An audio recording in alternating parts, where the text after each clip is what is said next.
देश में कोविड टीकाकरण के 1 साल पूरे। पीएम मोदी ने टीकाकरण से जुड़े हर व्यक्ति को किया सलाम। कहा, इससे कोविड-19 के खिलाफ लड़ाई में मिली है मजबूती। देश में अब तक लगी है करीब 157 करोड़ टीके की खुराक। गृहमंत्री अमित शाह, बीजेपी अध्यक्ष जेपी नड्डा और सूचना प्रसारण मंत्री अनुराग सिंह ठाकुर ने भी देश की उपलब्धि को सराहा।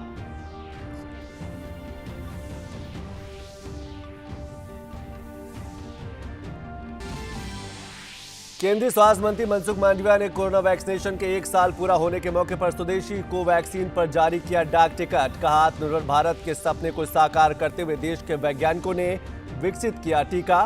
वैज्ञानिकों को दी बधाई।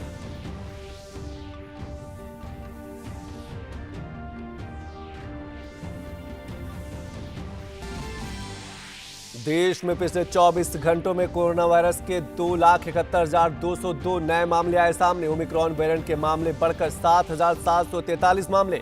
पिछले 24 घंटों में देश में ओमिक्रॉन वेरिएंट के मामलों में 28.17% का इजाफा। तमाम राज्यों में रहा वीकेंड का curfew.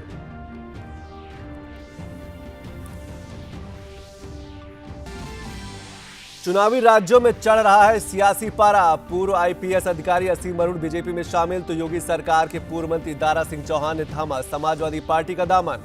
Uttarakhand BJP core group की दिल्ली में अहम बैठक। गोवा में प्रचार का काम तेज।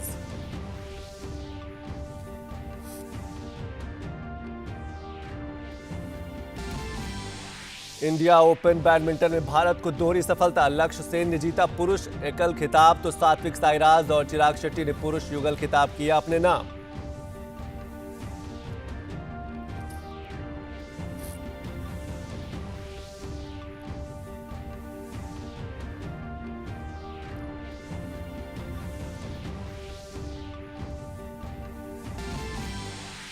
और टेनिस स्टार नोवाक जोकोविच को बड़ा झटका। वीजा बहाल करने की अपील खारिज होने के बाद ऑस्ट्रेलियन ओपन में खिताब की रक्षा करने का सपना टूटा। फैसले के बाद छोड़ा ऑस्ट्रेलिया।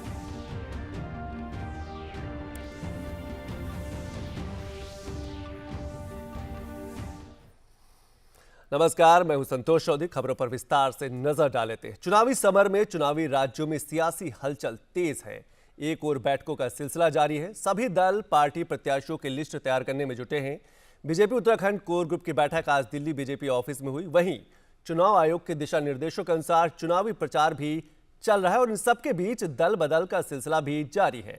उत्तर प्रदेश में पूर्व आईपीएस अधिकारी असीम अरुण भारतीय जनता पार्टी में शामिल हुए और योगी सरकार के पूर्व मंत्री दारा सिंह चौहान समाजवादी पार्टी में शामिल हुए।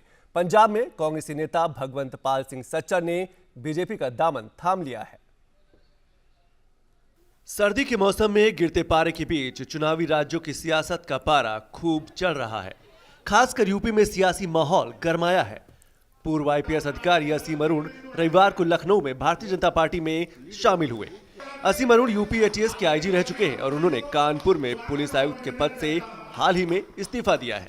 उत्तर प्रदेश चुनाव के लिए भाजपा के सह प्रभारी अनुराग सिंह ठाकुर ने असीम अरुण का भाजपा में स्वागत करते हुए उम्मीद जताई कि वे अपनी नई पारी में भी लोकहित और युवाओं को प्रेरित करते रहेंगे। तो असीम अरुण ने बीजेपी सरकार के कामों की तारीफ की। युवाओं के लिए प्रेरणा, एक ऐसा चेहरा जो युवा भी है, ईमानदार भी है, अनुभवी है, प्रोफेशनल है और अपने इस करियर के दौरान एक भी दाग जिनके ऊपर नहीं। बहुत सारे काम अच्छे हुए हैं, सरकार कर रही है, पिछले 5 सालों में हुए हैं, लेकिन बहुत सारा काम भी बचा हुआ है। तो उसको मैं सरकारी सेवा के साथ रहते हुए नहीं कर पाऊंगा। थोड़ा थोड़ा छूऊंगा, लेकिन कोई सार्थक परिवर्तन नहीं आएगा। तो अब मेरा प्रयास होगा कि मैं एक व्यापक, सार्थक और स्थायी परिवर्तन ला पाऊं। चुनावी रण के जोर पकड़ने से पहले से सूबे में दल बदल का सिलसिला भी जारी रहा। पिछले दिनों भाजपा से इस्तीफा देने वाले योगी सरकार के पूर्व मंत्री दारा सिंह चौहान लखनऊ में सपा प्रमुख अखिलेश यादव की मौजूदगी में समाजवादी पार्टी में शामिल हुए। दारा सिंह चौहान ने कहा कि पिछड़े समाज के लोगों सहित पूरे प्रदेश की जनता अखिलेश यादव के साथ है। दल बदल के बीच यूपी में आरोप प्रत्यारोप का दौर जारी है। सपा और बीजेपी के दिग्गज नेता एक दूसरे पर सियासी तीर छोड़ रहे हैं। मुझे खुशी है आप लोगों के साथ आने से अब एक दूसरे का साथ दे करके हम लोग पॉजिटिव पॉलिटिक्स करेंगे, विकास की पॉलिटिक्स करेंगे, खुशहाली की पॉलिटिक्स करेंगे और हमारा आपका वो जो सामाजिक न्याय है वो खुशहाली वाला है, सबको साथ लेकर के आगे बढ़ने वाला है। अखिलेश जी की समस्या है, उनको समझ नहीं आता उनका घर कहाँ है। जहाँ भी घर बनाते हैं उसको छोड़ के भाग जाते हैं, चाहे वो आजमगढ़ हो चाहे कन्नौज हो। और इसी तरह से जो अपना घर भूल जाता है तो वो प्रदेश को क्या याद रखेगा। प्रदेश में चुनाव के लिए प्रचार प्रसार का काम भी शुरू हो गया है। छत्तीसगढ़ के मुख्यमंत्री भूपेश बघेल ने नोएडा में कांग्रेस प्रत्याशी पंखुड़ी पाठक के पक्ष में डोर टू डोर कैंपेन किया। डोर टू डोर कैंपेन के दौरान निर्वाचन आयोग द्वारा जारी किए गए कोरोना के नियमों का पालन करते नजर नहीं आए। ग्राउंड में आम जनता के बीच में कांग्रेस के प्रति जबरदस्त आकर्षण है। सब पुरानी बातों को भूलकर अब कांग्रेस को लोग वोट करना चाहते हैं। असदुद्दीन ओवैसी की पार्टी ऑल इंडिया मजलिस-ए-इत्तेहादुल मुस्लिमीन ने उत्तर प्रदेश विधानसभा चुनाव के लिए पहली सूची जारी की है। पहली सूची में 9 उम्मीदवारों के नामों की घोषणा की है। बात गोवा की करें तो आम आदमी पार्टी के राष्ट्रीय संयोजक अरविंद केजरीवाल ने कोर्टेलम में घर घर जाकर पार्टी के उम्मीदवार के लिए प्रचार किया। 13 गारंटी का ऐलान करते हुए आम आदमी पार्टी के संयोजक अरविंद केजरीवाल ने कहा कि अगर गोवा में उनकी सरकार बनती है तो हर युवा को रोजगार देंगे। वहीं गोवा के मुख्यमंत्री प्रमोद सावंत ने दावा किया कि जनता उनके पक्ष में ही मतदान करेगी। एक बार फिर से गोवा में उनकी सरकार बनेगी। आज गोवा में यूथ की जो हालत है, आज गोवा में बेरोजगारी का जो आलम है, आज गोवा में जो इतना ज़्यादा करप्शन है, उसके लिए सारी पार्टियां जिम्मेदार हैं। गोवा के लोग बहुत सीधे हैं, सरल हैं, एडुकेटेड हैं। उनको मालूम है कि डबल इंजन की सरकार किस तरह से वहाँ काम कर रहे हैं। और जो कोई यानी बाहर वाले पार्टी अभी प्रयोगशाला बन के गोवा में आ रहे हैं, उनको कुछ भी हाथ को लगने वाला नहीं है। वहीं बीजेपी उत्तराखंड कोर ग्रुप की बैठक आज दिल्ली बीजेपी ऑफिस में हुई। बैठक में उत्तराखंड सीएम पुष्कर सिंह धामी, गृह मंत्री अमित शाह, पार्टी अध्यक्ष जेपी नड्डा, प्रदेश अध्यक्ष मदन कौशिक, प्रदेश चुनाव प्रभारी प्रहलाद जोशी, चुनाव सह प्रभारी आरपी सिंह समेत अन्य नेता मौजूद रहे। पार्टी का दावा है कि उत्तराखंड में भाजपा की ही सरकार बनेगी। मोदी जी के प्रति, धामी जी के प्रति, स्टेट गवर्नमेंट और सेंट्रल गवर्नमेंट दोनों के प्रति अच्छा विश्वास है। जो काम ऐतिहासिक काम हमने इस दौरान में 5 वर्ष में किए हैं, सड़कों का जाल रहा, बहनों माताओं को बराबर का हक रहा, 1 रुपये में नल नल में स्वच्छ जल रहा और अपना आयुष्मान कार्ड रहा, शौचालय रहे। पंजाब में भी चुनावी माहौल गर्मा रहा है। वरिष्ठ कांग्रेसी नेता भगवंत पाल सिंह सच्चर ने कांग्रेस छोड़कर बीजेपी का दामन थाम लिया है। उन्होंने बीजेपी के राष्ट्रीय महासचिव चरण चुग की मौजूदगी में पार्टी का दामन थामा। भगवंत पाल सिंह जी सच्चर, जो कि एक बड़ा नाम भी है और एक बड़ा व्यक्तित्व भी है, मैं भारतीय जनता पार्टी में उनका स्वागत करता हूं। और आज इनके बीजेपी में शामिल होने से भारतीय जनता पार्टी पंजाब बहुत मजबूत हुई है।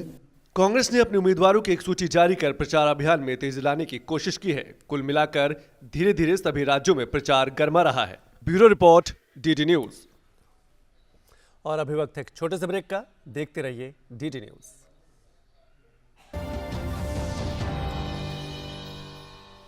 टूटेगी तो ना यो है रिलैक्सो। रिलैक्सो, मजबूती बेमिसाल। माँ कब आएगा? अभी आएगा।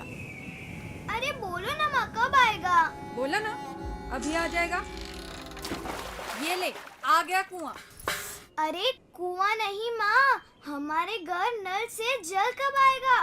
नल से जल? अरे गुड्डी, बहुत जल्दी आएगा पानी। जल जीवन मिशन आ चुका है। हम 1 कदम उठाएंगे तो सरकार 10 कदम उठाएगी। सच? तुम्हारे मुंह में घी शक्कर। घी शक्कर नहीं माँ, स्वच्छ जल। 2024 तक देश के सभी 19 करोड़ घरों में पहुंचेगा पीने का साफ पानी। अब होगा हर घर जल। जल जीवन मिशन, जल शक्ति मंत्रालय, भारत सरकार।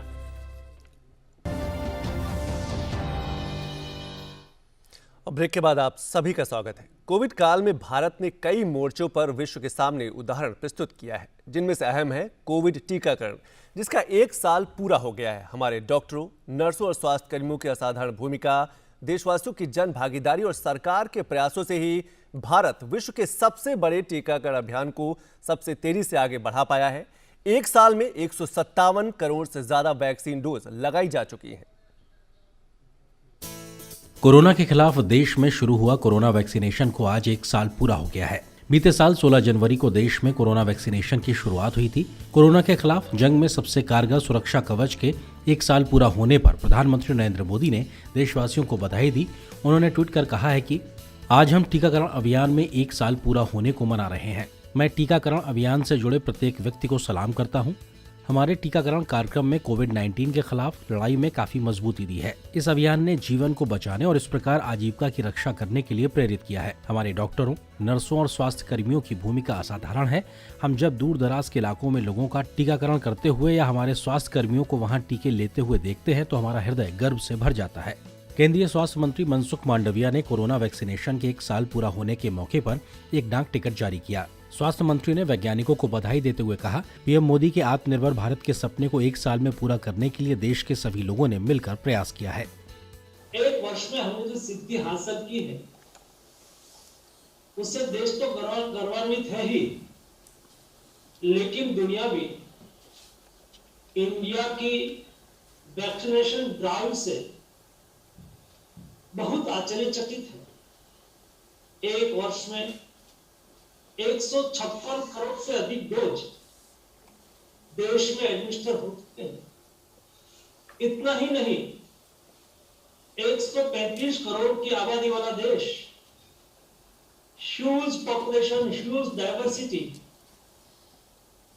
अनेक विविधता में भी हिंदुस्तान ने 18 एबव के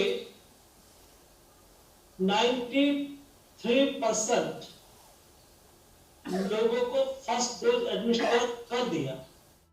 इस मौके पर केंद्रीय गृह मंत्री अमित शाह ने भी ट्वीट करके देशवासियों को बधाई दी। उन्होंने लिखा, प्रधानमंत्री नरेंद्र मोदी जी के मजबूत व प्रेरक नेतृत्व में कोरोना के विरुद्ध लड़ाई में विश्व के सबसे बड़े मुफ्त टीकाकरण अभियान के सफलतम एक वर्ष पूर्ण होने पर देश के प्रतिभावान वैज्ञानिक, स्वास्थ्य कर्मियों, सभी कोरोना योद्धाओं और देशवासियों को बधाई देता हूँ। भाजपा अध्यक्ष जेपी नड्डा ने भी ट्वीट करके देश के डॉक्टरों और वैज्ञानिकों को बधाई दी। उन्होंने ट्वीट में लिखा कि पिछले एक साल में भारत कोविड-19 के खिलाफ इस लड़ाई में एक साथ आया है। इस बड़े पैमाने पर टीकाकरण अभियान को सफल बनाने के लिए हमारे देश के लाखों स्वास्थ्य व अग्रिम पंक्ति के कार्यकर्ताओं, डॉक्टरों और वैज्ञानिकों और सबसे महत्वपूर्ण रूप से लोगों को उनके ठोस प्रयासों के लिए धन्यवाद। केंद्रीय सूचना एवं प्रसारण मंत्री अनुराग सिंह ठाकुर ने भी ट्वीट कर देशवासियों को बधाई दी। उन्होंने लिखा कि विश्व के सबसे बड़े टीकाकरण अभियान में सफलतापूर्वक एक वर्ष पूर्ण कर लिया है। दुनिया के प्रमुख देशों में सर्वाधिक टीके 156 करोड़ से अधिक भारत में लगाए जा चुके हैं। निःशुल्क टीका लगवाएं, मिलकर कोरोना को हराएं।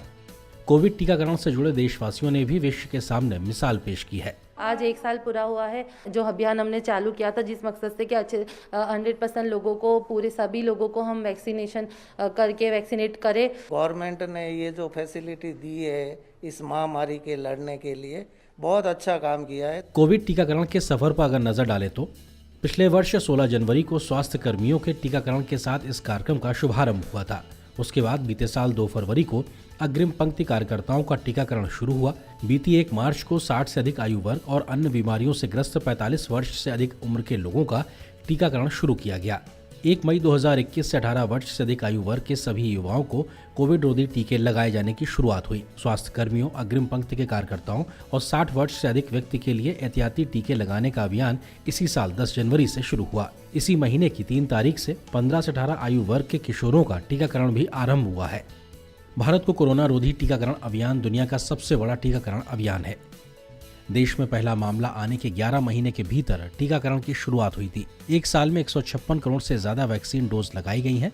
12 राज्य केंद्र शासित प्रदेशों में पहली वैक्सीन डोज का 100% टीकाकरण कवरेज पूरा हो चुका है। 18 साल से ऊपर की उम्र के 93% लोगों को भी दी गई है पहली डोज। कोविन पोर्टल के साथ सुरक्षित डिजिटल पंजीकरण की हुई थी व्यवस्था। तो वहीं वैक्सीन मैत्री के अंतर्गत 79 देशों को वैक्सीन की आपूर्ति भी भारत ने की है।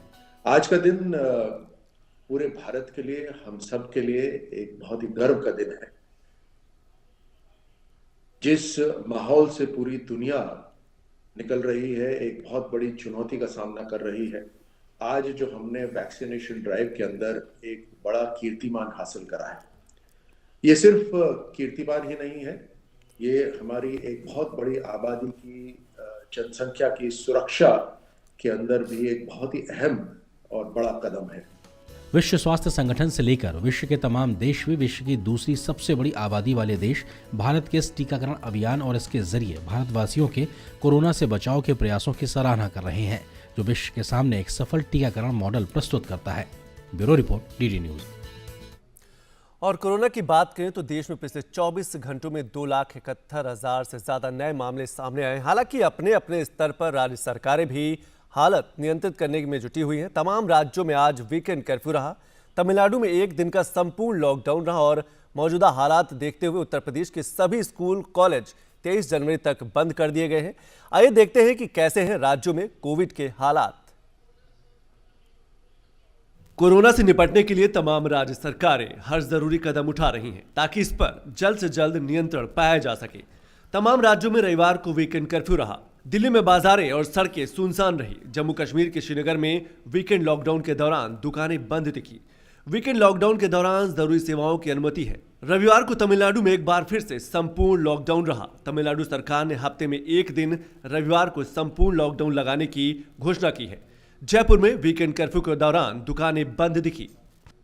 उत्तर प्रदेश के सभी स्कूल कॉलेज 23 जनवरी तक बंद कर दिए गए हैं। इससे पहले स्कूल कॉलेज और यूनिवर्सिटी 16 जनवरी तक बंद किए गए थे। लखनऊ में मुख्यमंत्री योगी आदित्यनाथ ने कोरोना की स्थिति पर टीम 9 के अधिकारियों के साथ बैठक की। योगी आदित्यनाथ ने बाद में लखनऊ के किंग जॉर्ज मेडिकल यूनिवर्सिटी अस्पताल में कोरोना संबंधी व्यवस्थाओं का निरीक्षण किया। अब तक विशेषज्ञों ने भी इस बात को माना है कि भारत के अंदर बनी हुई वैक्सीन कोविड में बचाव की सबसे अच्छी और प्रभावी मानी गई है। वैक्सीनेशन के एक बड़े लक्ष्य को भारत सरकार ने पूरा किया है और हम आभारी हैं आदरणीय प्रधानमंत्री जी के कि उन्होंने आज ही के दिन एक वर्ष पहले 16 जनवरी 2021 को देश के अंदर दुनिया का सबसे बड़ा वैक्सीनेशन ड्राइव का एक अभियान प्रारंभ किया था।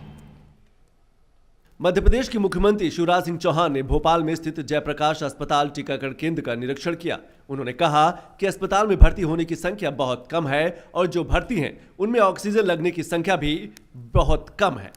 हमारे वैक्सीनेशन के कारण अब वो इतना घातक असर कोरोना कोविड नहीं कर रहा।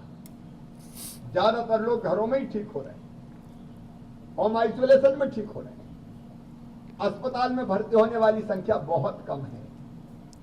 3%, 4% के आसपास भर्ती होना पड़ रहा है और जो भर्ती हो रहे हैं उनमें भी ऑक्सीजन लगने की नौबत बहुत कम, नगण्य है, लगभग बहुत कम है। हरियाणा के स्वास्थ्य मंत्री अनिल विज ने कहा कि राज्य में जितने रोज के नए मामले सामने आ रहे हैं उनमें से आधे से ज्यादा मामले गुड़गांव, फरीदाबाद, सोनीपत के हैं। उन्होंने कहा कि 15 से 18 साल के बीच आयु वर्ग के बच्चे जो कोविड वैक्सीन की डोज नहीं लगाएंगे उन्हें स्कूल खुलने पर प्रवेश नहीं दिया जाएगा। हम वैक्सीनेशन बहुत तेज़ी के साथ कर रहे हैं। पहली डोज तो 100% लोगों को हमने लगा दी है। दूसरी डोज भी 77% लोगों को लग चुकी है। अभी कईयों की ड्यू नहीं है। जहाँ तक बच्चों का बात है तो 7 लाख बच्चों को इंजेक्शन लगाया जा चुका है। अब हमने निर्णय लिया है कि जो बच्चा 15 से 18 साल तक की आयु का जो बच्चा इंजेक्शन नहीं लगाएगा उसको स्कूल खुलने पर प्रवेश नहीं दिया जाएगा। उधर दक्षिण राज्य तमिलनाडु में कोविड-19 मामलों की संख्या में वृद्धि के कारण राज्य में सभी कक्षाओं के लिए स्कूलों को बंद किया गया है। साथ ही 19 जनवरी को होने वाली परीक्षाएं स्थगित कर दी गई हैं। राज्य में 14 से 18 जनवरी तक सभी धार्मिक स्थलों में प्रवेश पर रोक लगा दी गई है। साथ ही राज्य में 6 जनवरी से रात्रिकालीन कर्फ्यू लगातार जारी है, जो कि महीने के अंत तक जारी रहेगा। वहीं तेलंगाना राज्य में कोरोना के बढ़ते मामलों को देखते हुए राज्य सरकार ने सभी शैक्षिक संस्थानों की छुट्टी 30 जनवरी तक बढ़ाने का निर्णय लिया गया है। इधर देश भर में कोरोना के मामले लगातार बढ़ रहे हैं। अगर आंकड़ों पर नजर डालें तो पिछले 24 घंटों में 2,71,202 नए मामले सामने आए हैं। इसके साथ ही भारत में सक्रिय मरीजों की संख्या 15,50,377 है। इस दौरान 1,38,331 लोग स्वस्थ भी हुए हैं। स्वस्थ होने की वर्तमान दर 94.51% है। अब तक 7,743 ओमिक्रॉन के मामले सामने आए हैं। कल के मुकाबले 28.17% की वृद्धि है। Bureau report, DD news. और प्रधानमंत्री नरेंद्र मोदी सोमवार को रात 8:30 बजे विश्व आर्थिक मंच के दावोस एजेंडा में वीडियो कॉन्फ्रेंसिंग के माध्यम से विश्व के हालात विषय पर विशेष संबोधन देंगे। कार्यक्रम 17 से 21 जनवरी 2022 तक आयोजित किया जाएगा। प्रधानमंत्री नरेंद्र मोदी के अलावा विशेष संबोधन देने वाले विश्व नेताओं में जापानी प्रधानमंत्री किशिदा फुमियो, संयुक्त राष्ट्र महासचिव एंटोनियो गुटेरेस, यूरोपीय आयोग के अध्यक्ष उर्सुला वॉन डेर लेन, ऑस्ट्रेलियाई प्रधानमंत्री स्कॉट मॉरिसन, इंडोनेशियाई राष्ट्रपति जोको विडोडो, इजरायल के प्रधानमंत्री नफ्ताली बेनेट, अमेरिकी ट्रेजरी सचिव जेनेट एल येलेन और नाइजीरिया के उपराष्ट्रपति यमी ओसिनबाजो शामिल होंगे। इस कार्यक्रम में उद्योग जगत के शीर्ष नेता, अंतर्राष्ट्रीय संगठन और नागरिक समाज भी भाग लेंगे, जो आज दुनिया के सामने आने वाली महत्वपूर्ण चुनौतियों पर विचार विमर्श करेंगे और उनसे निपटने के तरीके पर चर्चा करेंगे। और अभी वक्त है एक और छोटे से ब्रेक का। देखते रहिए टीटी न्यूज।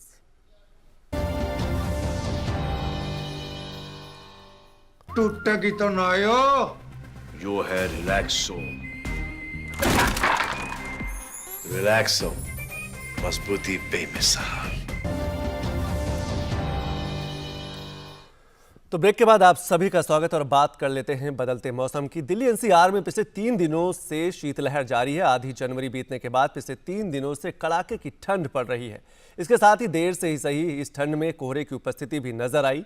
राजधानी दिल्ली के साथ ही उत्तर प्रदेश, राजस्थान और पंजाब में भी इसी तरह मौसम ठंडा बना हुआ है। मौसम विभाग का मानना है कि ठंड का प्रकोप इन क्षेत्रों में अभी जारी रहेगा। मौसम विभाग दिल्ली के वरिष्ठ मौसम वैज्ञानिक आर.के. जिनामणि ने बताया कि जनवरी की 21 तारीख के बाद इन क्षेत्रों में बारिश होने की भी आशंका है। दिल्ली में जो चांसेस है 21 नाइट 22 को बारिश है, क्लाउड भी बढ़ेगा। तो जैसे वेस्टर्न डिस्टर्बेंस नया आता है तो वेदर इंप्रूव होता है, पर्टिकुलरली जो टेम्परेचर हो, फॉग हो, वो सारा उड़ जाता है, बिकॉज उसमें विंड आता है। बारिश तो रहेगा लेकिन ये सब वेदर जाएगा। तो अभी जो इतना सामना करना पड़ता है, पर्टिकुलरली जैसे दिन का अगर तापमान ऐसे रहता है तो लोगों को काफ़ी परेशानियां सामना करना पड़ता है, बट कल से इम्प्रूवमेंट और ज़्यादा है। और ऑस्ट्रेलिया में टेनिस स्टार नोवाक जोकोविच की वीज़ा बहाल करने की अपील को खारिज कर दिया गया है। ऑस्ट्रेलियाई सरकार ने पब्लिक हेल्थ का हवाला देते हुए इस महीने दूसरी बार उनका वीज़ा रद्द किया था। सरकार का कहना है कि 34 वर्षीय जोकोविच ने कोविड-19 का वैक्सीन नहीं लगवाया है और वे पब्लिक हेल्थ के लिए खतरा है। वीज़ा रद्द होने के कारण जोकोविच सोमवार से शुरू हो रहे ऑस्ट्रेलियन ओपन में अपने खिताब की रक्षा नहीं कर पाएंगे।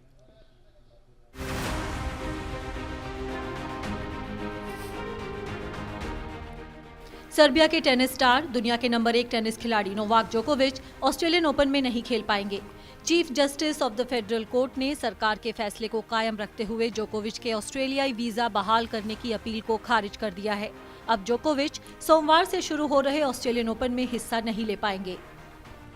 The orders of the court are: 1, the amended application be dismissed with costs, such costs to be agreed or failing agreement assessed. 2, reasons to be published at a later date. Those are the orders of the court. इस फैसले के साथ आखिरकार जोकोविच visa प्रकरण का अंत हुआ। जोकोविच और ऑस्ट्रेलियाई सरकार के बीच चल रहे इस विवाद ने पिछले कुछ समय में ऑस्ट्रेलिया और समूचे खेल जगत में काफी सुर्खियां बटोरी। ऑस्ट्रेलियाई सरकार ने पब्लिक हेल्थ का हवाला देते हुए इस महीने दूसरी बार जोकोविच का वीजा रद्द किया था। सरकार का कहना है कि 34 वर्षीय जोकोविच ने कोविड-19 का टीका नहीं लगवाया है और वे पब्लिक हेल्थ के लिए खतरा हैं। जोकोविच के वकील ने कहा कि सरकार के तर्क अमान्य और तर्कहीन हैं। हालांकि 3 जजों की बेंच ने सरकारी वकीलों की दलील को माना कि जोकोविच की मौजूदगी से एंटी वैक्सीनेशन मूवमेंट को बढ़ावा मिल सकता है। महामारी की शुरुआत के बाद से ऑस्ट्रेलिया में कोविड संक्रमण के मामलों में सबसे ज्यादा बढ़ोतरी देखी जा रही है। जोकोविच को बिना टीका लगवाए ऑस्ट्रेलिया में आने के लिए मेडिकल छूट दी गई थी, जिसकी ऑस्ट्रेलिया की जनता ने आलोचना की थी।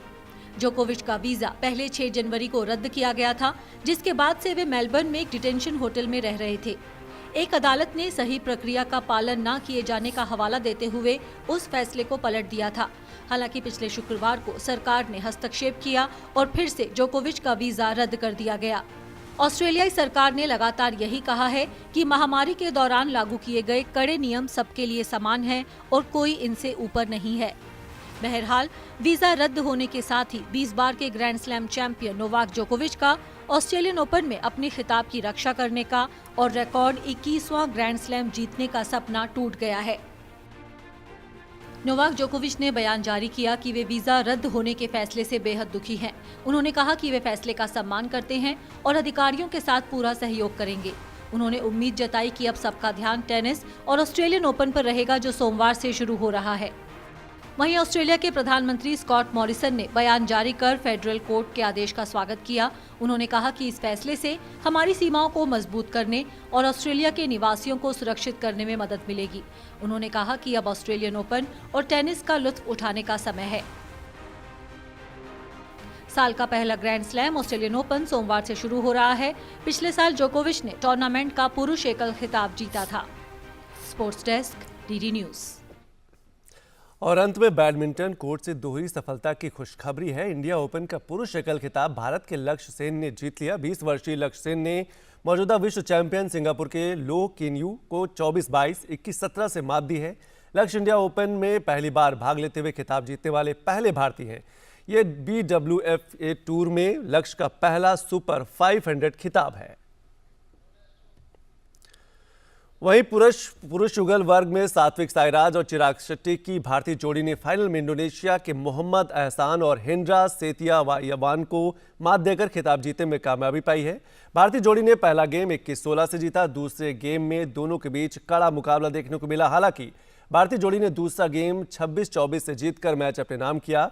भारतीय जोड़ी को ये मैच जीतने में 43 मिनट लगे। तो खबरों में अभी बस इतना ही। नमस्कार।